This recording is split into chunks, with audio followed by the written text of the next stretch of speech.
and today I'll be presenting the DNA model. This model is very interesting because it covers over the DNA parts for replication, and overall we're going to go over the DNA functions, the labeling the parts of the DNA model, and also labeling the enzymes and what they do and how they work in the DNA model. So of course this isn't just any DNA model, it's the DNA replication model project. First of all, the function of the DNA. Its main function is to store all of the genetic information that determines how living organisms grow, function, and are built.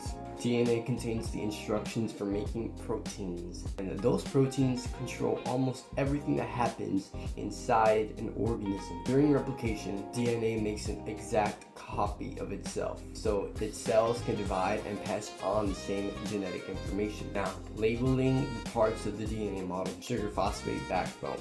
These long pipe cleaners on the outside represent the sugar phosphate backbone. They protect the genetic code. Nitrogen base pairs A, T, C, G. These short pipe cleaners pieces connecting to the sides represent the nitrogen bases.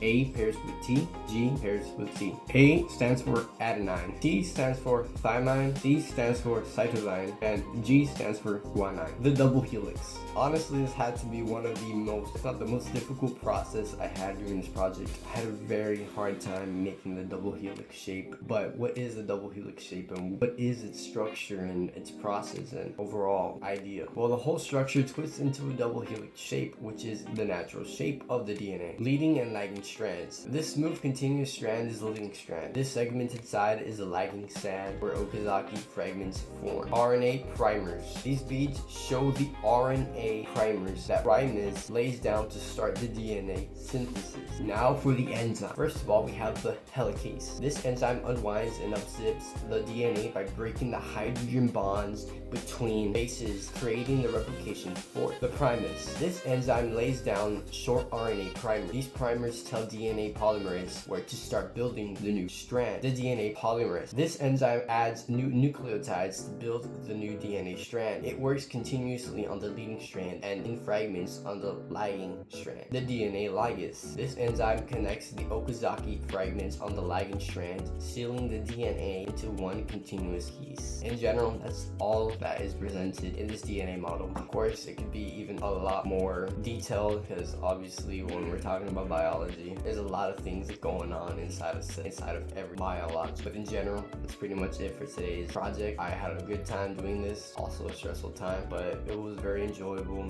and honestly I don't think I'll ever forget. This project really led me to becoming more of a beginner of understanding the DNA model, since of course that's the next unit, and it's definitely going to help me start and commence the foundation for my learning for this project and this assignment and this unit 5. Thank you and God bless.